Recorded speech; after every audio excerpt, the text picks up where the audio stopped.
ಮೊದಲನೇದಾಗಿ ಸನ್ಮಾನ್ಯ ಪ್ರಧಾನಮಂತ್ರಿ ನರೇಂದ್ರ ಮೋದಿ ಅವರ 75ನೆಯ ಜನ್ಮ ದಿವಸ. ಸನ್ಮಾನ್ಯ ಪ್ರಧಾನಮಂತ್ರಿ ಅವರು ಸ್ವತಃ ಜನ್ಮ ದಿವಸ ಇತ್ಯಾದಿ ಆಚರಿಸಿಕೊಳ್ಳುವುದಿಲ್ಲ, ಇದೆ ನಮ್ಮೆಲ್ಲರಿಗೂ ಗೊತ್ತಿದೆ. ಕಳೆದ ಹಲವಾರು ವರ್ಷಗಳಿಂದ ನಾನು ಮಂತ್ರಿ ಆದಾಗಿನಿಂದನೂ ನಾನು ನೋಡ್ತಾ ಇದ್ದೀನಿ, ಪ್ರತಿ ಬುಧವಾರ ಯಾವಾಗ ಬರ್ತದೆ ಕ್ಯಾಬಿನೆಟ್ ಇದ್ದೇ ಇರ್ತದೆ. ಈ ಸರ್ತಿ ನಮ್ಮ ಆರೋಗ್ಯ ಮಂತ್ರಾಲಯದವರು, ಹೆಲ್ತ್ ಮಿನಿಸ್ಟ್ರಿ ಅವರು ಸ್ವಸ್ಥ ನಾರಿ ಸಶಕ್ತ ಪರಿಹಾರ ಅಭಿಯಾನವನ್ನು ಲಾಂಚ್ ಮಾಡ್ತಾ ಇದ್ದಾರೆ. ಅದನ್ನು ಪ್ರಧಾನಮಂತ್ರಿಗಳು ಲಾಂಚ್ ಮಾಡೋದಕ್ಕೆ ಇವತ್ತು ಹೋಗ್ತಾ ಇರುವ ಕಾರಣದಿಂದ ಇವತ್ತು ಈ ಕಾರ್ಯಕ್ರಮಗಳಲ್ಲಿ ಭಾಗವಹಿಸಲಿಕ್ಕೆ ಅವಕಾಶ ಸಿಕ್ಕಿದೆ. 17ನೇ ತಾರೀಕಿನಿಂದ 2ನೇ ಅಕ್ಟೋಬರ್ವರೆಗೆ ಈ ಸ್ವಚ್ಛತಾ ಅಭಿಯಾನ ನಡೆಯಲಿದೆ.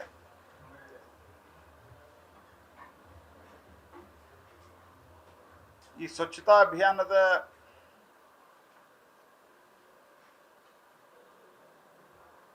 ಘೋಷಣೆಯನ್ನು ಮಾಡಿದ ನಂತರ ಕೆಲವರು ಇದಕ್ಕೆ ಆಕ್ಷೇಪಣೆಯನ್ನು ವ್ಯಕ್ತಪಡಿಸಿದ ಸಹಿತ ಸಾಕಷ್ಟು ಜಾಗೃತಿ ಅಂತೂ ಉಂಟಾಗಿದೆ. ಮಕ್ಕಳು ಸಹಿತ ಕಾರಲ್ಲಿ ಹೋಗ್ಬೇಕಾದ್ರೆ ತಮ್ಮ ಪೇರೆಂಟ್ಸ್ ಜೊತೆಗೆ ಟೂ ವೀಲರ್ದಲ್ಲಿ ಹೋಗ್ಬೇಕಾದ್ರೆ ಅನೇಕ ಸರ್ತಿ ಅನೇಕರ ಅನುಭವವನ್ನು ಹೇಳಿದ್ದನ್ನು ಕೇಳಿದ್ದೇನೆ. ಚಾಕ್ಲೇಟದ ರ್ಯಾಪರು ಇತ್ಯಾದಿ ಹೊರಗೆ ಹೋಗ್ಯಕ್ಕೆ ಹೋದರೆ ತಮ್ಮ ಪೇರೆಂಟ್ಸ್ಗೆ ಹೇಳ್ತಾರೆ. ಇವತ್ತು ಅನೇಕ ಮಕ್ಕಳು ತಾವು ತಿಂದಂಥ ಚಾಕ್ಲೇಟದ ಸ್ಕೂಲ್ನಲ್ಲಿ ತಿಂದಂಥ ಚಾಕ್ಲೇಟು ಇತ್ಯಾದಿಯನ್ನು ತಮ್ಮ ಸ್ಕೂಲ್ ಬ್ಯಾಗದಲ್ಲಿ ಹಾಕೊಂಬಂದು ಮನೆಯಲ್ಲಿ ಡಿಸ್ಪರ್ಸ್ ಮಾಡ್ತಾ ಇರೋದು. ಹಿಂದಿಗೆ ಹೋಲಿಸಿದರೆ ಸಾಕಷ್ಟು ದೊಡ್ಡ ಪ್ರಮಾಣದಲ್ಲಿ ಅನೇಕ ಕಡೆ ಸ್ವಚ್ಛತೆ ಆಗ್ತಾ ಇರೋದು. ಇದರ ಜೊತೆಗೆ ಭಾರತ ಸರ್ಕಾರದ ಯೋಜನೆಗಳಲ್ಲಿ ಹಳ್ಳಿಗಳಲ್ಲಿ ಸ್ಯೂಯೇಜ್ ಟ್ರೀಟ್ಮೆಂಟ್ ಪ್ಲಾಂಟ್ ನಮ್ಮ ಜಿಲ್ಲೆಯಲ್ಲೇ 30ಕ್ಕೂ ಹೆಚ್ಚು ಈಗ ಆಗಿದ್ದಾವೆ. ಸಾಲಿಡ್ ವೇಸ್ಟ್ ಮ್ಯಾನೇಜ್ಮೆಂಟು, ಸ್ಯೂಯೇಜ್ ಟ್ರೀಟ್ಮೆಂಟು ಇವೆಲ್ಲ ಆಗ್ತಾ ಇದ್ದಾವೆ. ಸುಮಾರು 12 ಕೋಟಿಗಿಂತ ಹೆಚ್ಚು ಶೌಚಾಲಯಗಳನ್ನು ನಿರ್ಮಾಣ ಮಾಡಿ ಒಂದು ದಾಖಲೆ ನಿರ್ಮಾಣ ಆಗಿದೆ. ಈ ಸಂದರ್ಭದಲ್ಲಿ ಈ 17ರಿಂದ 2ನೇ ತಾರೀಕಿನ ಸಂದರ್ಭದಲ್ಲಿ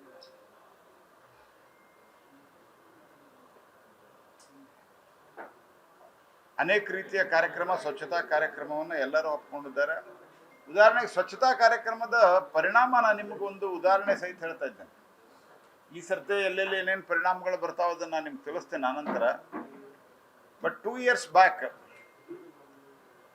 ನಾವು ಶಾಸ್ತ್ರಿ ಭವನದಲ್ಲಿ, ದಿಲ್ಲಿ ಶಾಸ್ತ್ರಿ ಭವನದಲ್ಲಿ ಕೋಲ್ ಇಂಡಿಯಾದ ಬೇರೆ ಬೇರೆ ಕಡೆ ಸ್ವಚ್ಛತಾ ಅಭಿಯಾನ ತೆಗೆದುಕೊಂಡಿದ್ವಿ. ಸ್ವಚ್ಛತಾ ಅಭಿಯಾನ ಅಂತಂದರೆ ಕೇವಲ ಕಸ ಬಿದ್ದಿದ್ದಷ್ಟೇ ಇಲ್ಲ, ಅದಂತೂ ತೆಗೆದ್ವಿ.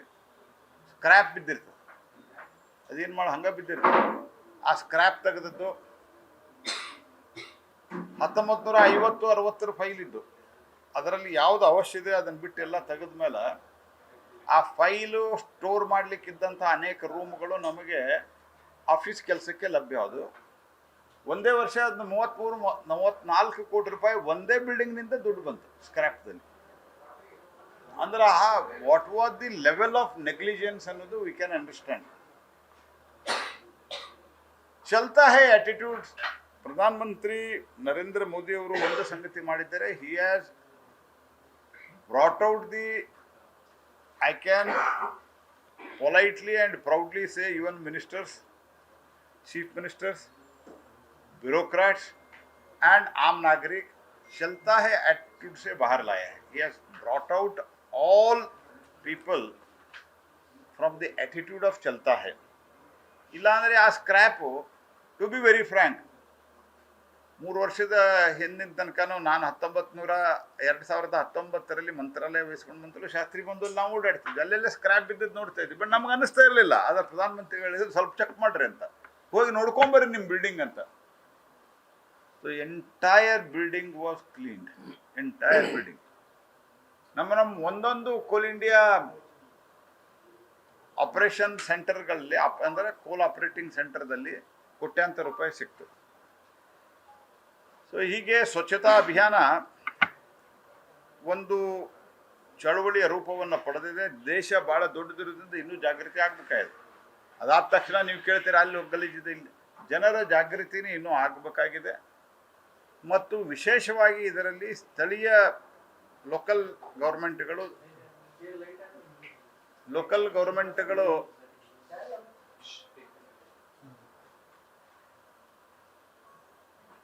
ಲೋಕಲ್ ಅರ್ಬನ್ ಇರ್ಬೋದು, ಲೋಕಲ್ ರೂರಲ್ ಬಾಡೀಸ್ ಇರ್ಬೋದು, ಅವು ಹೆಚ್ಚು ಜಾಗೃತವಾಗಿ ಕೆಲಸವನ್ನು ಮಾಡಬೇಕು. ರೈಲ್ವೆ ಇನ್ ಕಂಪ್ಯಾರಿಸನ್ ನೀವು ನೋಡ್ತಾ ಇದ್ದೀರಿ, ಮೊದಲಿನಕ್ಕಿಂತ ಸಾಕಷ್ಟು ರೈಲ್ವೆ ಪ್ಲಾಟ್ಫಾರ್ಮ್ಗಳು ಇತ್ಯಾದಿಗಳು ಸ್ವಚ್ಛತೆಯನ್ನಿಡುವ ಪ್ರಯತ್ನಗಳು ನಡೀತಾ ಇದೆ.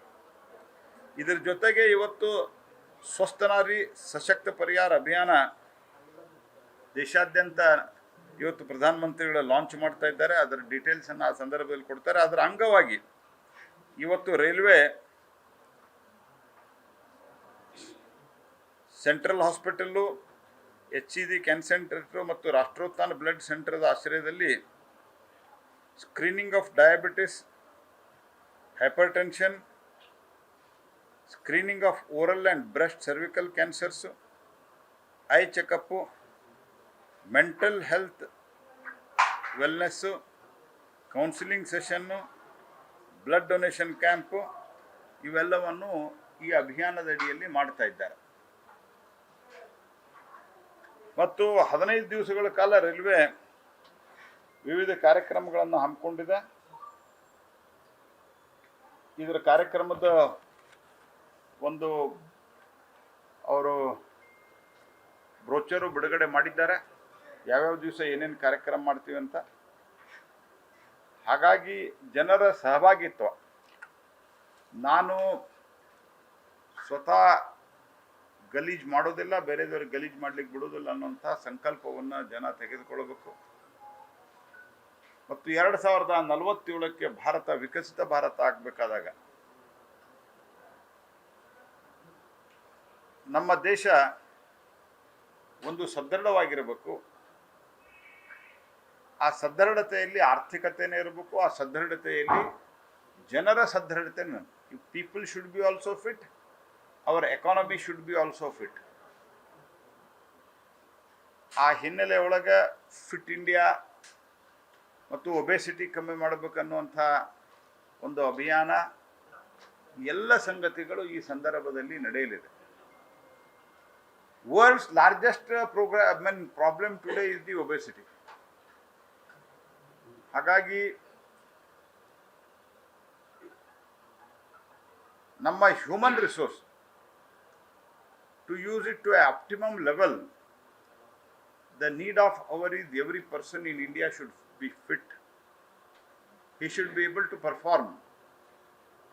He should have good health and sound mental status. ಅದಕ್ಕಾಗಿ ಫಿಟ್ ಇಂಡಿಯಾ ಮೂವ್ಮೆಂಟು ಜೋರಾಗಿ ಇದೇ ಅಭಿಯಾನದಲ್ಲಿ ನಾವು ನಡೆಸುವಂಥ ತೀರ್ಮಾನವನ್ನು ಮಾಡಿದ್ದೇವೆ. ಸೊ ಪ್ರಧಾನಮಂತ್ರಿಗಳ ಪ್ರೇರಣೆಯಿಂದ ಈ ಕಾರ್ಯಕ್ರಮ ದೇಶದಲ್ಲಿ ನಡೀತಾ ಇರೋದ್ರಿಂದ ಇವತ್ತು ಇದು ಶುರುವಾಗಿದೆ. ನಾನು ಪ್ರಧಾನಮಂತ್ರಿಗಳಿಗೆ 75ನೇ ವರ್ಷದ ಹುಟ್ಟುಹಬ್ಬದ ಶುಭಾಶಯವನ್ನು ಕೋರ್ತಾ ಇದ್ದೇನೆ. ಅವರ ನೇತೃತ್ವದಲ್ಲಿ ಇವತ್ತು ಏನೊಂದು ಮಹತ್ತರ ಬದಲಾವಣೆ ದೇಶದಲ್ಲಿ ಆಗಿದೆ. ಜಗತ್ತಿನ 4ನೇ ಅತಿ ದೊಡ್ಡ ಆರ್ಥಿಕ ಶಕ್ತಿಯಾಗಿ, ಫಾಸ್ಟೆಸ್ಟ್ ಗ್ರೋಯಿಂಗ್ ಎಕಾನಮಿಯಾಗಿ, ಇದು ನೆಕ್ಸ್ಟ್ ಜನ್ GST ರಿಫಾರ್ಮನ್ನು ನಾವು ತೊಗೊಂಬಂದು ಏನು ಪರಿವರ್ತನೆ ಇವತ್ತು ಆಗ್ತಾ ಇದೆ, ಅದು ಇನ್ನೂ ವೇಗವಾಗಿ ಆಗಬೇಕಂದ್ರೆ ಪ್ರಧಾನಮಂತ್ರಿಗಳು ಸಹಿತ ಅವ್ರಿಗೂ ಕೂಡ ದೇವರು ಇನ್ನೂ ಒಳ್ಳೆಯ ಆರೋಗ್ಯವನ್ನು, ಶಕ್ತಿಯನ್ನು ಕೊಡಲಿ ಅಂತ ನಾನು ಪ್ರಾರ್ಥಿಸ್ತೇನೆ. Thank you.